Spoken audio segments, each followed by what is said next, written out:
అందరికీ నమస్కారం. నిన్న మన జరిగిన ప్రెస్ మీట్లు మర్రి జనార్దన్ రెడ్డి వర్సెస్ కాంగ్రెస్ పార్టీగా నడుస్తున్నాయి. బీఆర్ఎస్ పార్టీలో ఉన్న చిన్న నాయకులు కాంగ్రెస్ పార్టీలో ఉన్న దామోదర్ రెడ్డి గారి మీద లేనిపోని అబండాలు వేస్తారు. గగ్గలపల్లి శివార్ల సర్వే నెంబర్ 417, 418 బీజేపీ మాజీ అధ్యక్షుడు సుధాకర్ రావు గారు అండ్ ఆయన టీం కలిసి మా ఊర్లో ఒక 50 నుంచి 60 ఎకరాలు ఉన్నాడు. అందులో నుంచి రాజమండ్రి ఆంధ్రకు చెందిన హరికృష్ణ, మనోహర్ రెడ్డి గారు, శ్రీధర్ గారు వాళ్ళు ఒక టీం జత అయ్యి 12 ఎకరాల లోపు వాళ్ళు అక్కడ భూమి కొని రిజిస్ట్రేషన్ కూడా చేసుకోవడం జరిగింది.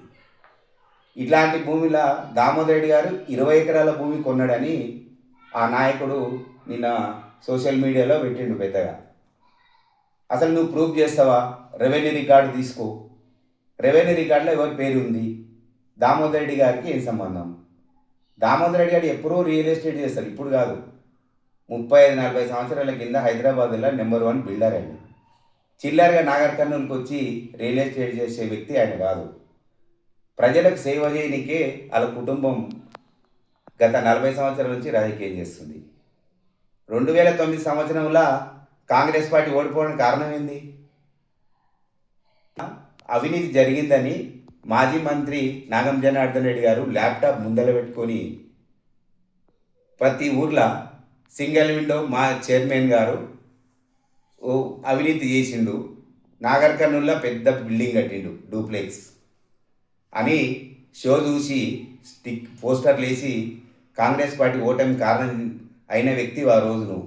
ఈరోజు దామోదర్ రెడ్డిని విమర్శించే హక్కు నీకుందా?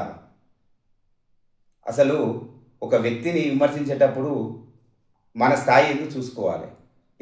దామోదర్ రెడ్డి గారు నిజంగా అన్యాయం చేస్తే నువ్వు విమర్శించు, లేనిదెందుకు అసలు అంటుండవో అర్థమవుతలేదు. దామోదర్ రెడ్డి గారు తూడుకుర్తిలో ఇల్లు కడుతున్నాడు. పాత ఇల్లు తీసి కొత్త ఇల్లు కట్టుకుంటే ఆయన ఇల్లు కట్టుకోలేడంట. అసలు ప్రజలు నమ్ముతారా? దామోదర్ రెడ్డి గారు 50 లక్షలు పెట్టి తూడుకుర్తిలో ఇల్లు కట్టడని ఎవరైనా నమ్ముతారా పబ్లిక్? ఇంకోటి మాట్లాడతావు. కట్టెల చంద్రమౌళి, ఫ్రాన్సిస్ రెడ్డి ఇద్దరు పంచాయతీ ఎప్పటి నుంచో ఉంది, ఇప్పటిదాకా ఎవరు తెంపలేదు. సరే దామోదర్ సప్తానికి వచ్చిర్రు, తెంపుకున్నారు.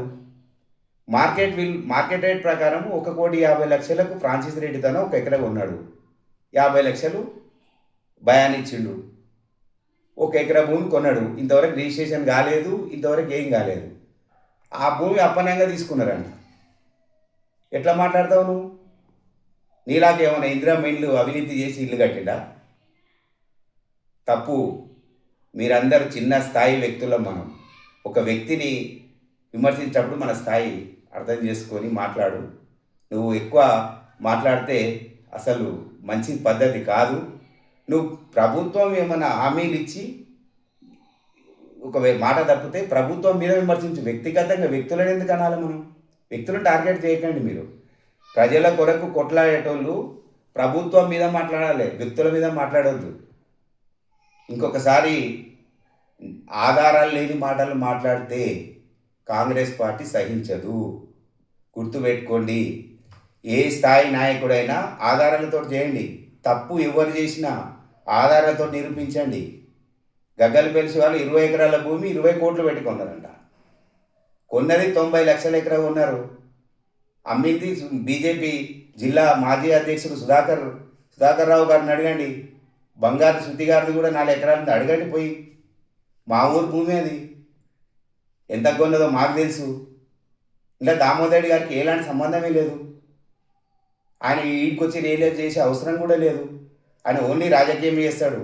ఒక డాక్టర్ వృత్తిని నమ్ముకొని ప్రజాసేవ చేయడానికి నాగర్ కర్నూలుకి వచ్చి డాక్టర్ కూచుకుల్ల రాజేశ్వర రెడ్డి గారు ఇక్కడ ప్రజలకు సేవ చేయడానికే ఎమ్మెల్యే అయిండు. నాగర్ కర్నూలు వ్యాపారస్తులు మంచిగా ఎలాంటి ఇబ్బంది లేకుండా ఎవరి వ్యాపారం వాళ్ళు చేసుకునే విధంగా వాతావరణం కల్పించిండు దామోదర్ రెడ్డి గారు, రాజేశ్వర రెడ్డి గారు. ఎవరికి భయపడతలేరు. ఎవరు కూడా ఎవరికేం భయపడకుండా చేస్తారు. ఇసుక దందా చేస్తలేరు. మీరు ఇవన్నీ ఆధారం లేని మాటలు మాట్లాడితే ఖబర్దార్, ఊరుకునేది లేదు. వెంబడిస్తాం వెంబడిస్తాం. మీలాగా టీఆర్ఎస్లాగా అవినీతి కాదు.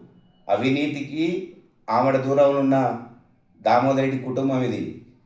ఆయన కింద పనిచేసి ఆయన భావాలు మా అందరికి వచ్చినాయి. ఒకసారి చూసి మాట్లాడండి.